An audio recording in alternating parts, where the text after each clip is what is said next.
yamabega ke Nyerere ng'ayogerako katobagiro kano naga nti waliwo ekiseera lwe yayina abagwira okuva e Rwanda abali 60,000 naga nibo bajje ewaffe ebitundu mwe basenga mu Bannarwanda bannaabwe ab'e Tanzania naga si Bannarwanda b'e Rwanda Abannarwanda ab'e Tanzania kakati ekyo kyokka kisibukako obuzibu nti mu bitundu bano gye baagenda ekitundu gye basinga okuyisibwa obubi kubanga ekizibu ky'eggwanga bwe bakusalamu gye babasindise nga mmwe batono minority mutera okufuna ebizibu gye musigadde nga muli bangi Rwanda Burundi temufuna bizibu kubanga abantu b'e Rwanda ne Burundi be bamu Bahutu Batuusi Batwa ne boogera olulimi lwe lumu so kakati balinga bwolaba abakaadi eri betera okwogerako mu kyondo ky'Abawarabu nobasanga Turkey nobasanga Iraq nobasanga Syria tewaliwe balinga be bangi kati buli gye bali babalirwa mu minority so kakati Abannarwanda bano bagenda wangi nga ba minority naye ensi gye basinga okuboolebwa ya Democratic Republic of Congo ku bafuzi b'amatwale bannansi ba Congo gavumenti z'e Congo n'abali wabweru wa Congo kasita gw'obasuubiza nti nze ngenda kutaasa mmwe oba ntegeerekeka nja kukikuddiza wano Abannarwanda bajja bangi mu 59 wano abasinga okujja wano baali batuusi abaava e Burundi abagenda e Tanzania abasinga obungi baali Bahutu kati mu byaliwo mu 56 abatuusi bayambibwako ababiri Abahutu bayambibwako ababirigi okufuga obumbula abatuusi abatuusi abasinga obungi ne baddukira Uganda bagenda mawanga amala mangi naye bangi ne badduka abasinga obungi bobabala abasinga obungi ekitole bajja Uganda Burundi abatuusi Abahutu abatuusi bafuna obuyinza beewamba ne bafuna obuyinza Micombero bwakwata obuyinza n'ayigganya in fact yateekawo enkola ey'obusosoze entongole ng'efaanaganako eyo South Africa ye yayitirira kati Abahutu ne badduka e Rwanda Abahutu be baafuga abatuusi ne badduka mu bungi e Burundi abatuusi ne bafuga Abahutu ne badduka mu bungi ogenda e Tanzania Micombero n'awambibwa Bagaza oluvannyuma n'awambibwa Buyoya ne bonna nga bakika kimu era beerinako Oluganda so okulwanagana kwali mu ruling class mu ggwanga erya Burundi kati point gye mbadde nzimba eriwo eti nti abatuusi bajja kuno ne bakulira kuno ne tubawasa ne bawasa bannyinaffe kaakati mu 79 ne babeera basaale mu lutalo olugoba Idi Amin Obote tubwajja bangi kuba abaali benyigidde mu lutalo olw'ameenunula ate yabalemesa okuyingira amagye kakati kye bamanyi muntu amagye ogabaganya kati owa NRA bwakirira eruweru kyabanguyira okumwegattako kuba tebayina buddukiro bangi kobbo Rwigema n'abalala so kakati nkuzaayo Congo nti mu DRC abanyamulengo okumala ebbanga ddene olw'embeera eyo ey'obuyinike gye balimu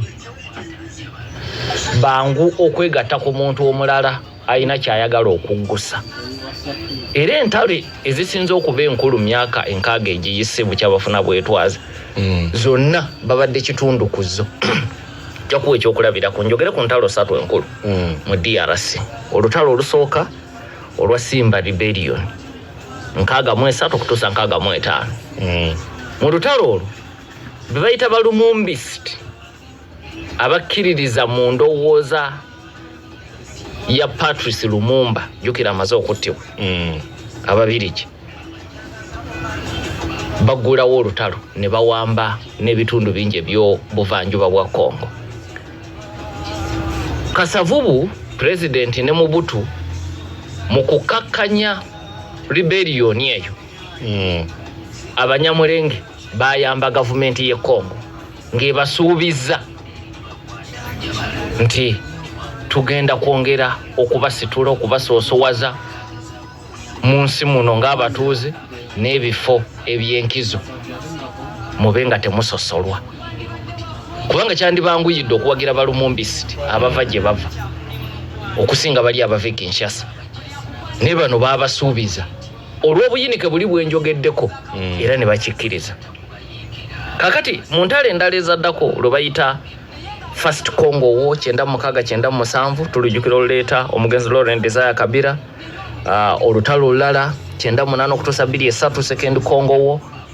Era wonna Abanyamulenge tosobola kuwandiika kitabo ku ntalo ezo nga tebalinamu chapter. Kale ekitabo kyo noba toyagadde wakiri ojja kuba wamu kye tuyita section ne bateekwa okubeeramu Abanyamulenge. So kakati ekyo kibatadde mu mbeera ekyebyafaayo ekyo efuuka ensibuko eya Lwando kontana n'eggwanga erya Congo. Kakati ekirala nja kukitwala ku byaliwo mu 94 ekitta abantu bwe kimala okubaawo RPF ne batwala obuyinza oyina abaali mu gavumenti bali betwogeddeko Abahutu mwalimu bajenerali baddukira DRC eyitibwa Ngazaya mu biseera ebyo.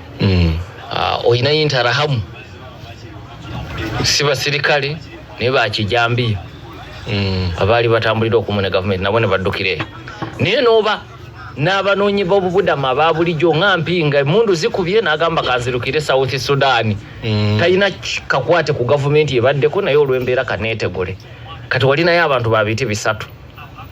Kakati abakulembeze bwe batuula mu kitundu kino ekya Great Lakes Region ne bakizuula ng'oba oyagala oba toyagala ekyo kigenda kubeera ensibuko ey'okkontana wakati wa Rwanda ne Congo oba oyagala oba toyagala.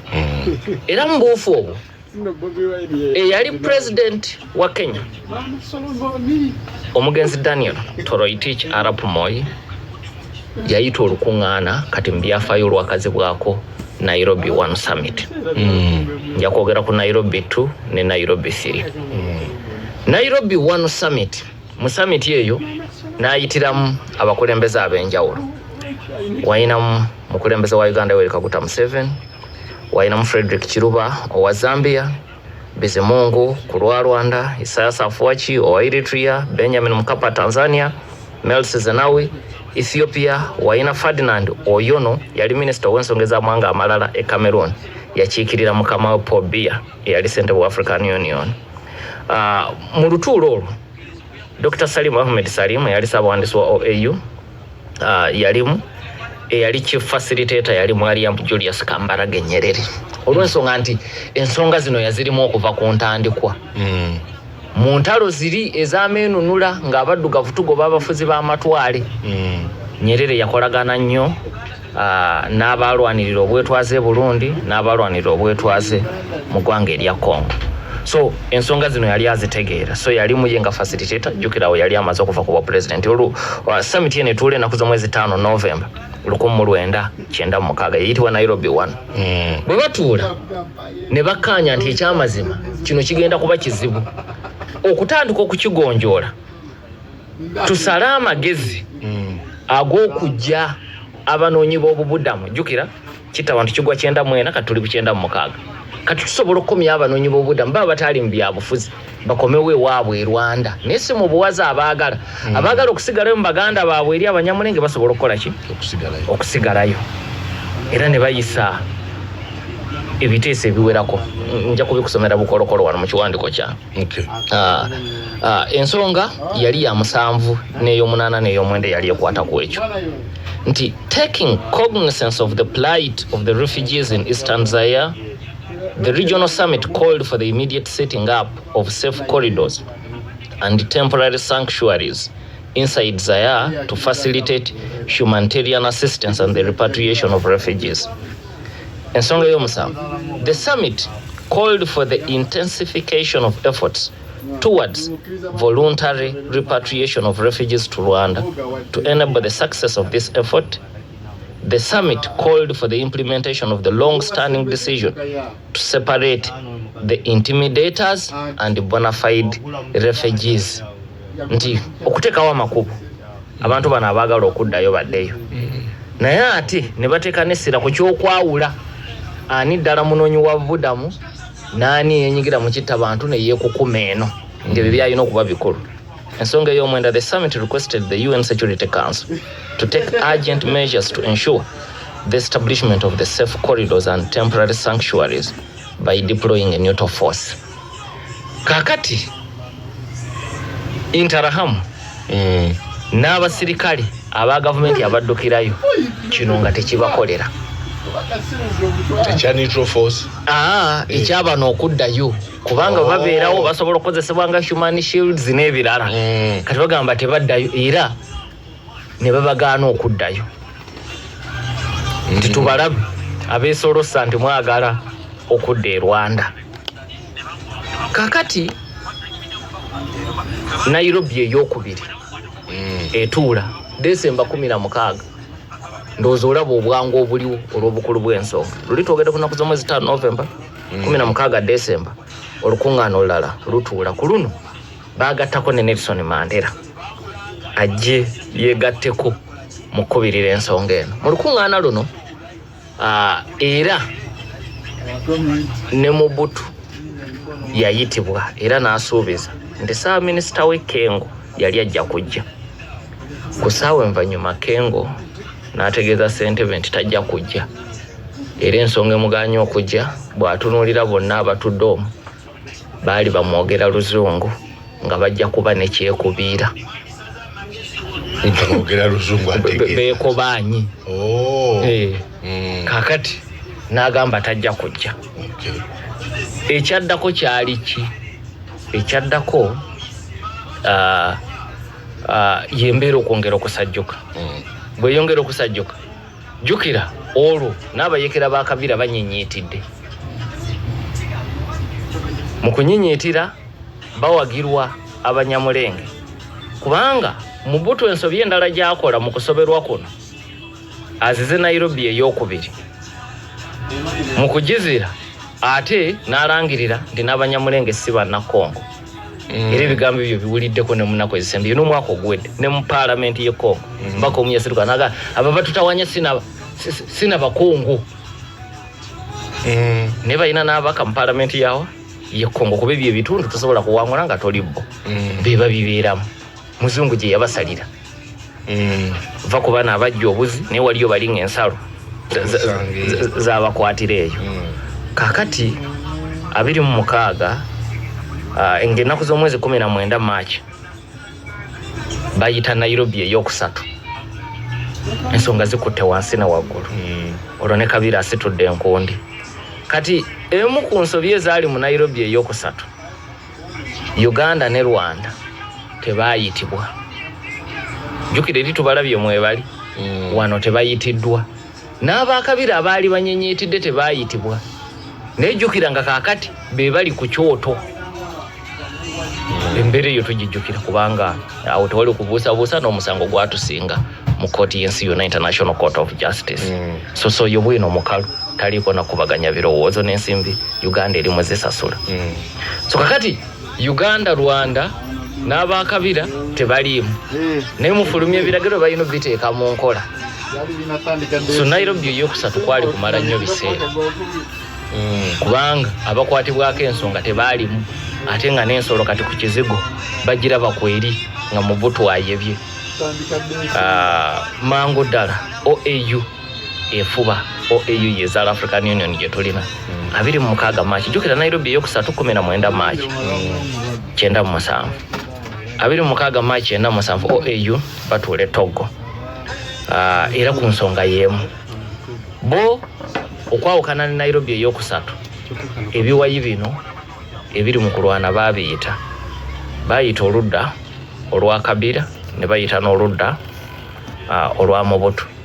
tebasisinkana face to face enteseganya z'ekika ekyo tuze tuzogerako abatugoberera muzimanyi bw'olaba ez'Abahamas ne Isirayiri tezibadde face to face naye bye bagosizza obirabye so baayitibwa ne boogera nabo naye bo tebasisinkana face to face kakati mu lukiiko olwo Togo ne beeyama nti katuzikize mundu tuwe enteseganya emirembe n'ekyamazima ku ludda lw'abayeekera abaakabira ekyo kyali kyamakweka nsaamu kubanga baali bamaze okulaba nti kakati kino ekintu kyengedde tebaayagala kunyooma bakulu eri naye nga bakiraba kati tewakyali ensonga lwaki bamala ebiseera n'okuteesa ne Mobutu so ku nkomerero ya byonna Mobutu n'avuunikibwa bw'amala okuvuunikibwa ate era embiranyi ziri ez'edda zikomawo kwe kulwanagana tufunye konga eyokusatu 98 okutuusa 23 n'ebirala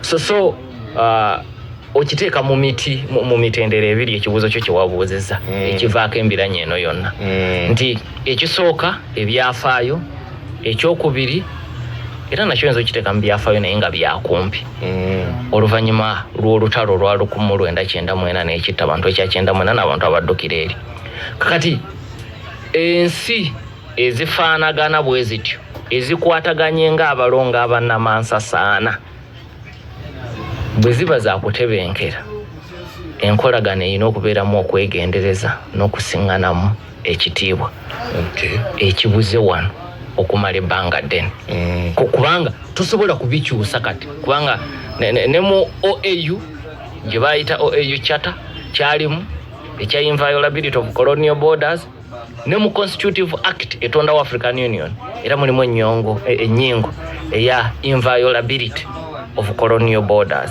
so togenda kuzijjawo naye waliyo abantu abeeno n'abeeri bakwataganye oli ajja n'akyalira jjajjaawo eno kati ensonga ezo zirina kukwatibwa na bwegendereza okulemererwa mu ekyo kyekivuddemu bino byonna awo nno wo wategeerekeka nti ebyafaayo byeyimirira embiranyi ate nga n'amawanga kumpi ga muliraano naye ate okuwanyisiganya ebisongovu wakati wa Ramaphosa owa South Africa ne Kagame ow'e Rwanda kukuze kutya kakati oyina kukizaayo mabega embiranyi wakati wa Rwanda ne South Africa tetandikidde ku mulembe gwa Cyril Ramaphosa embiranyi eno kati etutte emyaka egisoba mu 10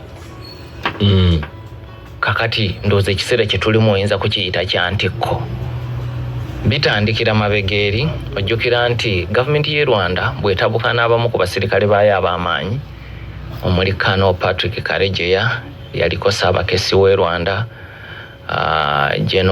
Lieutenant General Kayumba Nyamwasa eyaliko omuduumizi w'eggye ly'e Rwanda n'abalala baddukira mu ggwanga erya South Africa ekitaasanyusa Rwanda kuba Rwanda yali ebatwala ng'abakulembeze b'ebibiina by'abayeekera mu bufunze abasekeeterera Rwanda kati gwe obabudamya otya South Africa nebalemera mu kubabudamya ekyaddako kwali kutemulwa kwa Karegeya bwatemulwa South Africa n'ekiteeka ku gavumenti y'e Rwanda nti ekirinamu omukono oba oliawo Kayumba Nyamwasa ne bamwegezaamu eri South Africa era South Africa gamba beyakwata nga basibuka Rwanda era n'ekiteeka ku gavumenti y'e Rwanda ensonga eyo yatabula enkolagana wakati w'amawanga agabiri era n'okutuusa kati enkolagana yaabwe si yennungi wakati wa Rwanda ne South Africa kakati ekisembyeyo okwongera okubatabula lwe lutalo mu Congo jjukira DRC eteetera nnyo ne banne waayo abasadaka kakati mu ntalo zino zeri mu kuttunka ne mu 23 nabali aba CNDP abasookawo abazaala bano mu ntalo ezo yeeyambisa abasadaka nga mwamuli aba South Africa era 2012 nga bafumoola M23 amagye ga South Africa gaali ga nkizo mu bulumbaganyi obwo. So embiranyi yaabwe evudde mabega. Waaliwo kaweefube 2018 owogezaako okuzaawo enkolagana eya Namaddala wakati w'amawanga gano abiri, era abakulembeze abo basinkana n'okusisinkana. President Ramaphosa ne President Kagame n'okusinkana basinkana, naye temunnavaamu kirungi nnyo kizaawo nkolagana ya Namaddala yaliwo mu biseera ebyayita wakati w'amawanga gano abiri. Kati ekisembyeyo ye South Africa okufiirwa abasirikale mu bulumbaganyi buno obusembyeyo mu 23 ng'ewamba ekibuga Goma. South Africa ekiteeka ku M23 era bwekiteeka ku M23 eba ekitadde ne ku ggwanga lyaki erya Rwanda. Kakati Rwanda kyetakkiriza mu kwagala okukakkanya obunkenke buno. Ramaphosa ne President Kagame bayogedde ku lukomo lw'essimu, naye bwe bamaze okwogera tebaafulumiza kiwandiiko kyawamu kibatera okuyita joint statement. Ebitero kyekiwandiiko ekitera okufulumizibwa abakulembeze b'amawanga bwe mubaddeko mu nsisinkano ekigendererwa kwewala kati kyetwogerako nti ekiwandiiko kibe kyamu buli omu akisomemu agaye nti byebyo bye tukkaanyizaako. Kati olw'ebbulwa ly'ekiwandiiko ekyekika ekyo e South Africa aboogezi ba gavumenti ne Ramaphosa kennyini ng'agenze ku mutimbagano bye yayogedde tebyasanyudde President Kagame, era agamba si bituufu, era ye olw'okuba byamunyizizza nnyo yavudde ne mu mbeera. Bw'olaba ebigambo ebiri mu kiwandiiko kyampuliriza, njagala nkugira ebimu ku bigambo ebyo bukolokolo kubanga biri ku mutimbagano ku kibanja kye ekya Twitter. President Kagame yagamba nti I held 2 conversations this week with President Ramaphosa on the situation in Eastern DRC, including earlier today. What has been said about these conversations in the media by South African officials and President Ramaphosa himself contains a lot of distortion, deliberate attacks and even lies. Lubacho yateruga nti sebo naffe tuddize sebo lubasijja kukola nsobi. President Kagame kyagamba wano nti kituufu yayogedde ne Ramaphosa emirundi 2 wiiki eno, era naye ekimwenyamiza nti byalaba ebifulumira amawulire ge South Africa ne President Ramaphosa kennyini byatadde ku mutimbagano, kubanga obubaka buno President Kagame abuyunze butereevu ku bwa Ramaphosa kwegamba amwanukudde butereevu ng'ayita ku mukutu gwa X. Tajja kugamba nti teyabirabye. President Ramaphosa amwanukula butereevu. In fact ye gwabadde ayanukula naye olw'okuba eno public sphere buli omu abiraba ffenna ne tubiraba naye gwabadde ayanukula.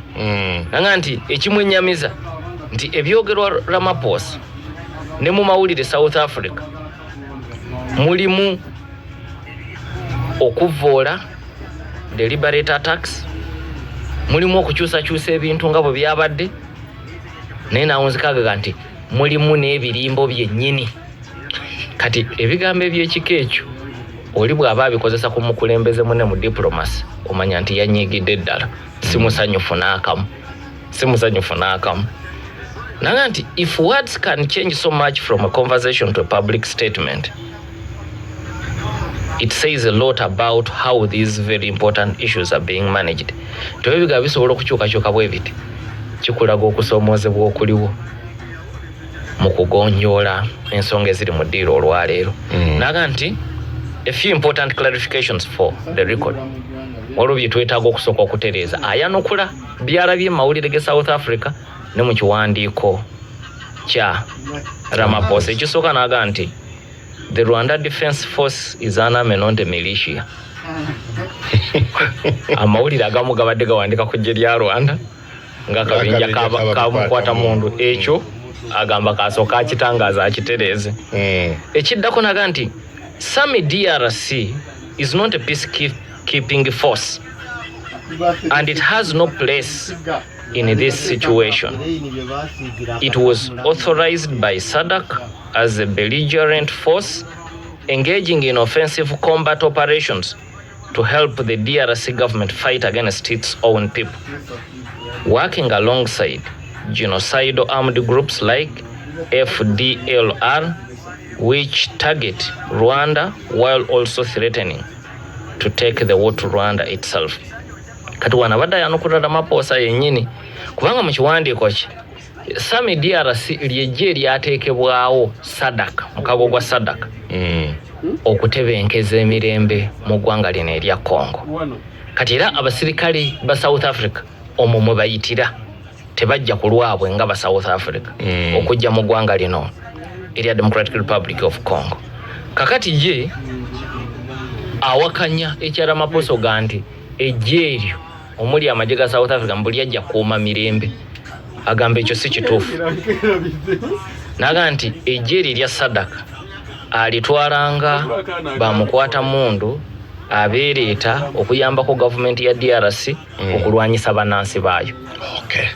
Eno program gakuwebwa muno.